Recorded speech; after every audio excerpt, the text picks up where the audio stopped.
Hello friends, मैं प्रीति आपके अपने चैनल मंत्रा एजुकेशन हम में एक बार फिर से बहुत बहुत स्वागत करती हूँ। जैसा कि हम सभी जानते हैं कि निपमेट द्वारा 2019 से 21 वाले बैच के फर्स्ट ईयर का एग्जामिनेशन शेड्यूल जो है जारी कर दिया गया है, जो आपका 1 मार्च से लेकर 6 मार्च तक रेगुलर में पेपर है। इसमें जिन डिप्लोमा कोर्सेज का शेड्यूल जारी किया गया है वो है डीएड, एससी, एएसडी, आईडी, आपका मल्टीपल डिसेबिलिटी, सीपी और डीआरटी। ये सभी डिप्लोमा कोर्सेज के अब पेपर हैं। तो आपकी पेपरों की तैयारी को लेकर ही मैं ये प्रीवियस पेपर्स के जो है आपके सामने लेकर आई हूँ।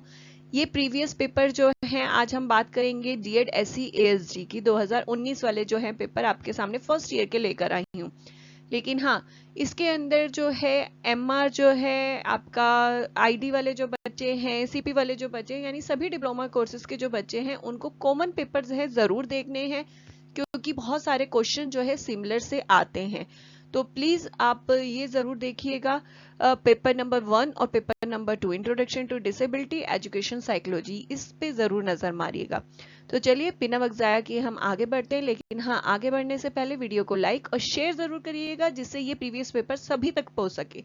साथ ही साथ अगर आप चैनल पे नए हैं तो ऐसी इन्फॉर्मेशन के लिए और अपडेट के लिए जल्दी से चैनल को सब्सक्राइब और बेल आइकन को दबाना बिल्कुल मत भूलिएगा, जिससे इस चैनल पे आने वाली वीडियो की नोटिफिकेशन आपको जल्दी से मिल जाए।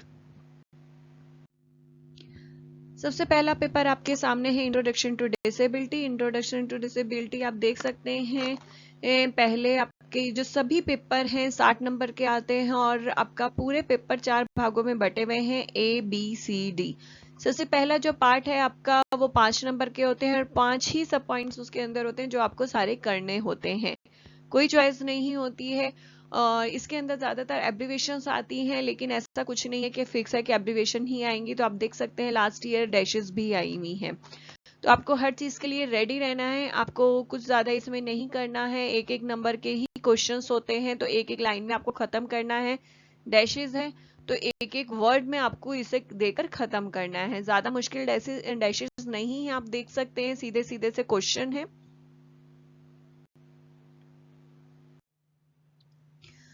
यहाँ आप देख सकते हैं पार्ट बी है। पार्ट बी में आपको 5 क्वेश्चन दे रखे हैं और पांचों ही करने कंपलसरी हैं। और ये जो है क्वेश्चन आपके 2 मार्क्स का है, एक ईच जो है आपका 2 नंबर का है, यानी टोटल पार्ट बी टोटल आपका 10 मार्क्स का है। और इसको आपने ज्यादा नहीं करना है, 2 से 3 सेंटेंस के अंदर इसे खत्म करना है और जो पूछा हुआ है क्लियरली वही जवाब देना है, इधर उधर का कुछ नहीं लिखना है। आप आईसीएफ क्या है उसके बारे में लिखेंगे, अडप्टिव बिहेवियर की, इसके पर आप एग्जाम्पल उसमें जरूर डालें जिसमें आपके एग्जाम्पल आते हैं, तो उससे आपको नंबर अच्छे मिलते हैं। एग्जाम्पल भी आपका एक लाइन में 2 नंबर में 2 लाइनों में आप डिफाइन करिए और एक लाइन में आप अपना एग्जाम्पल, 3 से 4 लाइनें सफिशिएंट है 2 नंबर में, इससे ज्यादा नहीं है। उसके बाद पार्ट सी देखिए। पार्ट सी के अंदर जो है आपके 5 नंबर के क्वेश्चंस होते हैं और 5 ही आपको करने होते हैं। पार्ट सी यानी आपका टोटल 25 मार्क्स का होता है और ये 7 क्वेश्चन दे रखे होते हैं और 5 आपको करने होते हैं। जो आपको अच्छे से आता है आप उनको अटेम्प्ट करिए, कोई 2 आप छोड़ सकते हैं। लास्ट ईयर जो है क्वेश्चन बहुत सीधे थे, ज्यादा घुमा के कुछ नहीं पूछा हुआ था। आप देख सकते हैं, briefly explain the causes of development disabilities, explain the type of hearing, define autism, write the behavior characteristics of CWASD, briefly explain the role of NIS and CRC in rehabilitation of PWD, discuss the role of special educator in early intervention, define mental health, explain the type of mental illness, what is the early intervention service and state in importance। तो सीधे सीधे question है, ज्यादा आपको typical नहीं होना चाहिए। जो भी आपको सिलेबस में दे रखा है बस आप उसे अच्छे से पढ़ के जाएं, यही कहूंगी। और आप जरूर सारी चीजें जो हैं, जो क्वेश्चन आएंगे इजीली आप अटेम्प्ट कर पाएंगे अगर आपने अच्छे से सारा सिलेबस पूरी तरीके से किया है तो। नेक्स्ट आता है पार्ट डी, जो आपका लास्ट पार्ट है। ये पार्ट डी जो होता है आपका 10 नंबर का एक क्वेश्चन होता है और आपको कोई भी 2 अटेम्प्ट करने होते हैं 3 में से, यानी आप एक छोड़ सकते हैं। तो उन क्वेश्चन को अटेम्प्ट करिए जिसके बारे में आपको ब्रीफली पता है, जिसके बारे में आप ऐसे टाइप लिख सकते हैं। ऐसे टाइप नोट का मतलब आपके 3 से 4 पेज जो हैं आपके होने चाहिए, 3.5 के आसपास पेज होने चाहिए। अगर मैं वर्ड्स की बात करूं तो वो 250 से 500 था, तो अगर आप 10 नंबर का 500 से आप 6 या 700 लिखेंगे तो सफिशियंट है, डे आपका भर जाते 3 पेज आराम से 700 के अंदर। तो उस चीज का ध्यान रखिएगा। लेकिन हाँ, शीटें आपके पास लिमिटेड होती हैं, आप जितना मर्जी ले नहीं सकते हैं, तो उस चीज का भी ध्यान रखिए कि ऐसे ना हो कि आप 2 नंबर के इतने बड़े क्वेश्चन कर दें तो 5 नंबर या 10 नंबर के लिए जगह ही ना बचे। तो आप कॉपीज का जरूर ध्यान रखिएगा और स्टार्टिंग में ही कॉपीज को देखकर डिवाइड कर लीजिएगा कि कितने कितने आपको कहाँ पे कितना पेज करने हैं।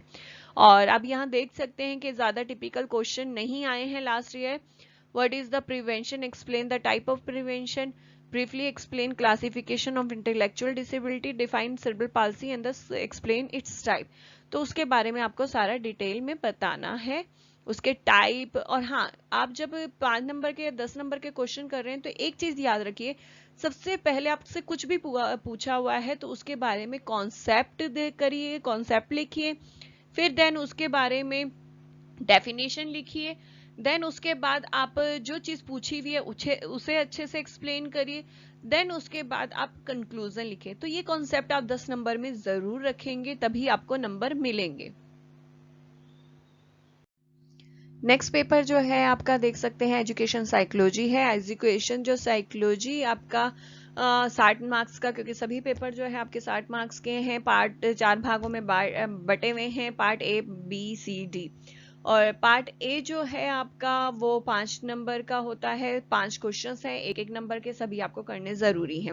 इसमें आप देख सकते हैं IEP, VRS, IQ, ABC, UCS, ये जो है एब्रीवेशंस आई नहीं है। आप देख सकते हैं IEP जो है इस सिलेबस का पार्ट, मतलब इस सिलेबस का तो नहीं कहूंगी, इस पेपर का पार्ट नहीं है वो आपका, लेकिन फिर भी इसमें आया हुआ है। बाकी जो है इसी पेपर से हैं, लेकिन इससे आपको ये पता लगता है कि एब्रीवेशंस जो हैं कहीं से भी आ सकती हैं, यानी ऐसा नहीं है कि पेपर नंबर 2 की है तो पेपर नंबर 2 की ही आएंगी। इसमें आपका पेपर नंबर 1 की भी आ सकती हैं, 6 की भी आ सकती हैं, तो किसी भी चीज की आ सकती हैं। तो एब्रीवेशन के लिए तैयार रहिए कि आपको कहीं से भी पूछी जा सकती है, लेकिन होंगी आपकी सिलेबस में से। पार्ट बी 2 नंबर के क्वेश्चंस हैं, तो आपको ज्यादातर देख सकते हैं व्हाट इज ही पूछा हुआ है। जिनकी डेफिनेशन है उनकी डेफिनेशन जरूर लिखिएगा, साथ ही तभी आपको अच्छे नंबर मिलेंगे। जैसे आपका ग्रोथ एंड डेवलपमेंट की प्रॉपर डेफिनेशन है, आप देख सकते हैं। डेवलपमेंट डिले की बात कर रखी है, लेकिन हाँ, इनको ज्यादा बड़ा मत करिएगा ताकि आपसे 5 या 10 नंबर के लिए आपके पेज न बढ़े। तो इसे सफिशियंट है आपका 2 से 3 लाइनों में या 4 लाइनों में करके खत्म करिए। लेकिन हाँ, जिसमें एग्जाम्पल दे सकते हैं उसमें एग्जाम्पल जरूर दीजिएगा। मैं बार बार कह रही हूँ, एग्जाम्पल बहुत मैटर करते हैं पेपर के अंदर। पार्ट सी आप देख सकते हैं क्लियर है सारा, मुझे कोई ऐसे बताने की जरूरत नहीं है, आप पढ़ लीजिए क्वेश्चंस। लेकिन हाँ, 5 नंबर में ये जरूर कहूंगी, 5 नंबर और 10 नंबर के क्वेश्चंस के लिए, कि जब भी आप जिस तरीके से मैंने बताया वो पैटर्न तो आप करेंगे ही करेंगे, लेकिन हाँ, पॉइंटों को हाईलाइट जरूर करिएगा। जो भी आप पैराग्राफ में कुछ मत लिखिए, जो भी आप लिखेंगे पॉइंटों में लिखेंगे। पॉइंटों में लिखकर जो आपके हेडिंग होंगी उनको हाईलाइट जरूर करिएगा, जिससे पेपर चेक करने वाले पे इंप्रेशन अच्छा पड़ता है। उसे पूरा पूरा पढ़ना नहीं पड़ता, वो सिर्फ हेडिंग देखकर जान जाता है कि आपको कितना आता है। तो जिसको आता है उसे तो पैराग्राफ लिखने की जरूरत नहीं, हाँ जिसको नहीं आता है वो एग्जामिनर को धोखा देने के लिए जरूर पैराग्राफ लिख सकता है। और बाकी क्वेश्चन इजी हैं, ज्यादा टिपिकल नहीं आए हैं। Define measurement formula and level of IQ, what are the direct punishment technique to reduce undesirable behaviour, explain about the role of heredity and environment in development. Next है explain functional analysis, explain about pre operational and concrete operational stages, what are the principle of development, Piaget development stages of intelligence.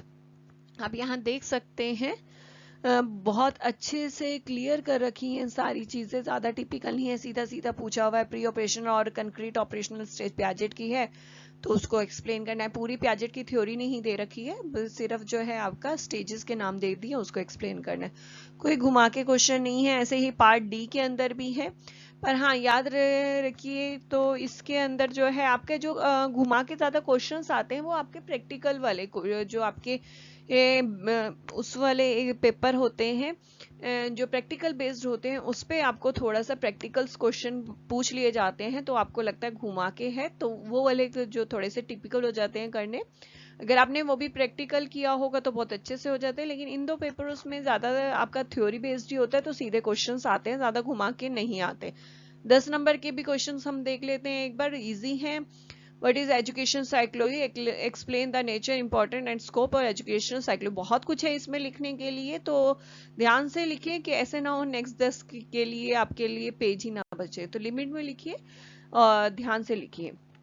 Next है आपका explain about modern and language development in detail, explain the Harvard Gardner theory of multiple intelligence with example. Next आपका है paper number 5, आपका sequence wise paper number 3, autism spectrum disorder nature need ontology. आपका इसके अंदर पहले जो आपका part A है उसमें एब्रीवेशंस है, E G C S F D S M C A R S का जिसको बोलते हैं, और सी डी डी। तो इजी है क्योंकि ये पहले भी जो है सारी की सारी प्रीवियस पूछी गई हैं उसके अंदर, तो देख लीजिए कितना इम्पोर्टेंट है ये करना, क्योंकि ये पहले भी आई हुई हैं और दोबारा से उठ के आ गई हैं, तो इसलिए प्रीवियस पेपर करना बहुत जरूरी है। आप पार्ट बी देख सकते हैं। नेक्स्ट है what is incidence, what is prevalence development disorder. Next है आपका right to characteristics of social behaviour among the person with ASD, what is Rett syndrome, what is selective attention. सीधे से question है, ज्यादा टिपिकल नहीं है, बार बार बोल रही हूँ, लास्ट ईयर बहुत इजी पेपर्स आए थे। नेक्स्ट हम पार्ट देखते हैं, पार्ट सी, जो आपको 5 नंबर के करने होते हैं, 5 ही क्वेश्चन करने होते हैं 7 में से। देखते हैं किस तरीके के क्वेश्चंस आए हुए हैं। सबसे पहला क्वेश्चन है write briefly about historical perspective of autism. Next है आपका describe different motor and verbal stereotype found in children with autism spectrum disorder. Next है आपका write a short note about early infantile autism. Next है आपका discuss the visual and auditory learning, discuss the typical play behaviour in ASD, discuss briefly the cause of ASD. Next आपका discuss briefly the educational implication of theory of mind. इसके अंदर आप ये देख सकते हैं एजुकेशन इम्प्लीकेशन वाला जो आपका 7th क्वेश्चन है थ्योरी ऑफ माइंड का, ये भी आपका पहले आया हुआ है। इन्फेंटाइल ऑटिज्म वाला भी आपका पहले पेपर में आया हुआ है, प्रीवियस टू प्रीवियस पेपर में। बाकी आपके वैसे ही सीधे क्वेश्चंस हैं, आप देख सकते हैं प्रीवियस क्वेश्चन का पेपर करना कितना जरूरी है। आप ध्यान से देखिए इस चीज को, और ये क्वेश्चन तो जरूर करके जाइएगा। नेक्स्ट है आपका define autism spectrum disorder, right important characteristic of ASD with suitable example. Part D के अंदर आपका पहला जो क्वेश्चन है उसमें सुटेबल एग्जाम्पल के साथ जो है कैरेक्टरिस्टिक्स बताने ASD के अंदर। और नेक्स्ट है आपका discuss the role of language and communication in ASD। Last है explain the theory of central coherence. तो अच्छे से आपको ये चीजें करनी है, एक्सप्लेन में करनी है। क्वेश्चन वो उठाइएगा करने के लिए जिसको आप डिटेल में अच्छे से आपको पूरा पता है, और वो आप कर सकते हैं, तभी आपका वो नंबर जो भी क्वेश्चन आप उठाएंगे अगर पूरा पता है तभी आप 10 नंबर में उसे खींच पाएंगे। नेक्स्ट पेपर आपका पेपर नंबर 6 है, और sequence wise paper number 4 assessment and teaching method of children with ASD। इसके अंदर पार्ट ए के अंदर जिस तरीके से मैंने बोला है एब्रीवेशंस आती हैं, लेकिन इस पेपर के अंदर जो है कुछ एब्रीवेशंस है और कुछ क्वेश्चंस है। देख लीजिए इसमें एक बार, list any 2 screening tool of autism spectrum disorder. Next question है list any 2 diagnostic criteria for ASD of ICD-10। List any 2 diagnostic criteria for ASD of DSM-5। Next आपका जो एक्सपेंड है आपका एब्रीवेशन UNCRPD, एक्सप्लेन्ड DSM-4। तो ये आप देख सकते हैं कि इस बार लास्ट ईयर जो है पेपर नंबर 6 में भी एब्रीवेशन कम है। उसके बाद आप देख सकते हैं part B, list the characteristics of ADHD। Next है what is task analysis. Next है आपका what is generalisation in learning. तो सिंपल क्वेश्चंस है, what is screening, what are the type of inclusion, next आता है पार्ट सी। Part सी में आप देख सकते हैं कि बहुत सीधे सीधे क्वेश्चंस है, जो पूरा आपका सिलेबस है, सिलेबस के उठा के ऐसे लग रहा है यहाँ पर आके रख दिए गए हैं। डिफरेंशियल डायग्नोसिस क्या है और आपका एबीए क्या है उसके बारे में थर्ड क्वेश्चन में आपको प्रॉम्प्टिंग के बारे में बताना है विद एग्जांपल। फंक्शनल असेसमेंट क्या है, उसकी जरूरत क्यों है उसके बारे में बताना है, और असेसमेंट के टाइप्स के बारे में बताना है, डिफरेंट टाइप्स के बारे में। नेक्स्ट आपका जो सिक्स्थ क्वेश्चन है, एएसडी के अंदर कौन से स्पेसिफिक सोशल बिहेवियर के बारे पाए जाते हैं वही, या जिनमें उनको इम्पेयरमेंट होती है उसके बारे में बताना है। और लास्ट आपका चेनिंग क्या है उसके बारे में। तो इसी तरीके से आपका 10 नंबर का जो क्वेश्चंस है प्लेवे मेथड के बारे में बताना है, उसको डिटेल में आप जितना लिख सकते हैं उसके बारे में बताना है, टीचिंग के से रिलेटेड करके बताना है। और सेकंड के बारे में जो आपका टीचिंग स्ट्रेटेजीज के बारे में बताना है विद एग्जांपल, कौन कौन सी टीचिंग स्ट्रेटेजीज हैं। पर यहाँ रखिए, याद रखिएगा टीचिंग स्ट्रेटेजीज की बात हो रही है तो ऑटिज्म को इससे रिलेट जरूर करिएगा एग्जाम्पल देते हुए, क्योंकि आपका जो पेपर है एएसडी स्पेसिफिक है, कहीं लिखा ना हो क्वेश्चन के अंदर, लेकिन जो अभी आप एग्जाम्पल देंगे एएसडी बेस ही देंगे। Write the role of special educator for student with ASD. Role बताना है स्पेशल एजुकेटर का कि क्या रोल है एजुकेटर का चिल्ड्रन विद ऑटिज्म के लिए। तो सिंपल सा है, बहुत इजी क्वेश्चन। आप स्पेशल एजुकेटर बन रहे हैं तो आपको खुद को पता होना चाहिए क्या क्या रोल है। तो यहाँ पे ये वाला पेपर खत्म है, लेकिन आप ये चीज याद रखिएगा कि ये जो पेपर है प्रैक्टिकल बेस्ड आता है। जिन्होंने प्रैक्टिकल कर रखा होगा तो वो बहुत इजी से एग्जाम्पल सारे दे सकते हैं, और सभी एग्जाम्पल्स को चाहे चेनिंग का हो, चाहे वो आपका प्रॉम्प्टिंग के लिए हो, चाहे आपका टीचिंग स्ट्रेटेजीज के लिए पूछा होगा, कोई भी एग्जाम्पल हो उसको एएसडी से या ऑटिज्म से रिलेट जरूर करिएगा। नेक्स्ट आता है paper number 7, ASD and associated condition और सीक्वेंस वाइज पेपर नंबर 5। नए आपका पार्ट ए के अंदर फिर इसमें एब्रीवेशन है, आप देख सकते हैं teach, FXS, TSC, PDD, PKU। तो ये सभी एब्रीवेशंस हैं। और आपका पार्ट बी देख सकते हैं, write down the type of hearing loss, define cerebral palsy. Next है आपका define autism spectrum disorder, fragile X, आपका attention deficit hyperactivity disorder. इनको सभी को एक्सप्लेन करना है हमने 2-4 लाइनों में। आपका जो पार्ट ए है उसमें सेकंड जो आपका है उसका आंसर नीचे इसमें दे रखा है पार्ट 4 के अंदर, फ्रिक्साइल एक्स सिंड्रोम। तो जब भी आपका पेपर दे रहे हैं तो थोड़ी सी आंखें भी खुले रखिए, क्योंकि कई बार एब्रीवेशन आपके पेपर के अंदर ही मिल जाती हैं, क्योंकि पेपर के अंदर से पूछी हुई हैं तो आपको उसमें मिल जाएंगी। कई बार, बहुत बार ऐसा होता है, तो इसलिए ध्यान रखिएगा थोड़ा सा पेपर्स के अंदर भी। पार्ट सी के अंदर भी आपका बहुत सीधे से क्वेश्चंस हैं। मुझे कुछ ऐसा नहीं दिख रहा है जिसे मुझे एक्सप्लेन करना पड़े, बहुत भाई टिपिकल है तो मुझे वो क्वेश्चन थोड़ा सा समझाना पड़े। सारे क्वेश्चंस आपके आप खुद देख सकते हैं कि सिलेबस से ही उठा के दे रखे हैं। पार्ट डी के अंदर मैं नजर मारती हूँ तो उसमें भी ऐसा कुछ नहीं है। पहले आपके क्वेश्चन में हेयरिंग इम्पेयरमेंट की डिफाइन बतानी है, उसके कॉजेज बताने हैं, मैनेजमेंट बताना है। उसके बाद आपका एक्सप्लेन द जो है education implication of ASD children with ADHD, सीधा सा क्वेश्चन है जो आपके सिलेबस में है। Define mental retardation, right about the various strategies used for managing children with mental retardation. आपका वही, आपको मेंटल रिटार्डेशन के लिए आप किस तरीके से कौन सी स्ट्रेटेजीज यूज करोगे उन बच्चों को मैनेज करने के लिए, तो उसके बारे में डिस्क्राइब करना है। Last paper, paper number 8, sequence wise paper number 6, methodology for practicum development of independent living skill and teaching learning material. 3 घंटे के सभी पेपर हैं, तो अपना टाइम मैनेज करके चलिएगा। कोशिश करो कि 15-20 मिनट पहले ही पेपर खत्म हो, एट ए टाइम तक ना चले। और आपका पार्ट ए के अंदर आपकी एब्रीवेशन है NIVI, TLM, ADL, AAC, DSM। तो इजी है, कुछ दिक्कत नहीं है इसमें। और आपका पार्ट बी के अंदर जो है एक बार मैं ये पढ़ देती हूँ क्योंकि थोड़ा सा जो है प्रिंट का इसका थोड़ा सा लाइट है। तो आपका पहला जो है write two self help skill for children with ASD।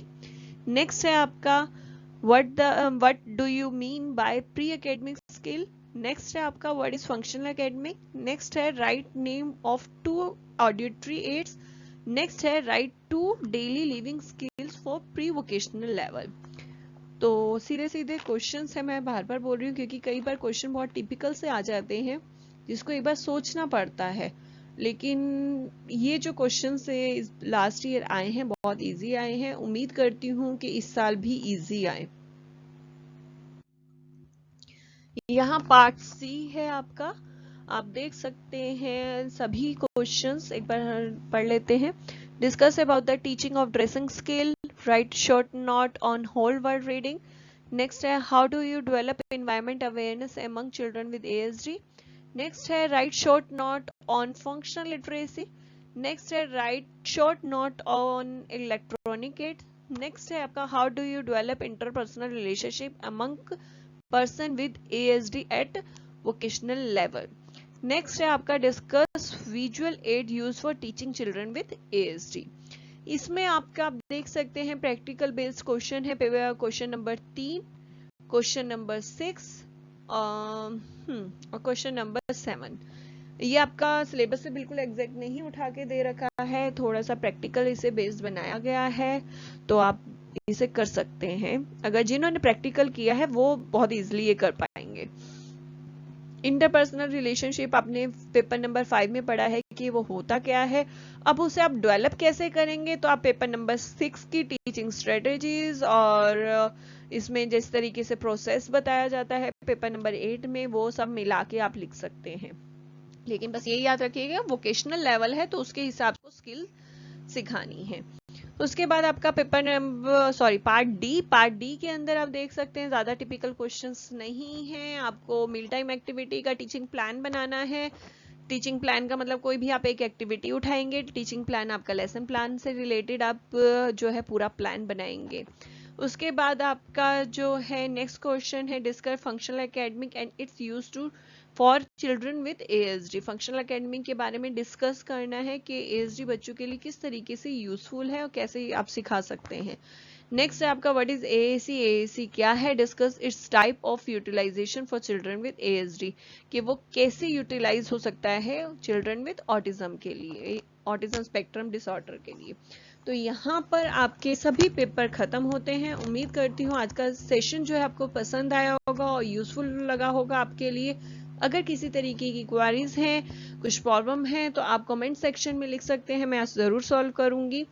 साथ ही साथ जाने से पहले जरूर इस वीडियो को लाइक और शेयर जरूर कर दीजिएगा। साथ ही साथ अगर आप चैनल पे नए हैं तो ऐसी अपडेट के लिए, इंफॉर्मेशन के लिए, प्रीवियस पेपर के लिए जल्दी से चैनल को सब्सक्राइब और बेल आइकन को दबाना बिल्कुल मत भूलिएगा, जिससे इस चैनल पे आने वाली वीडियो की नोटिफिकेशन आपको जल्दी से मिले।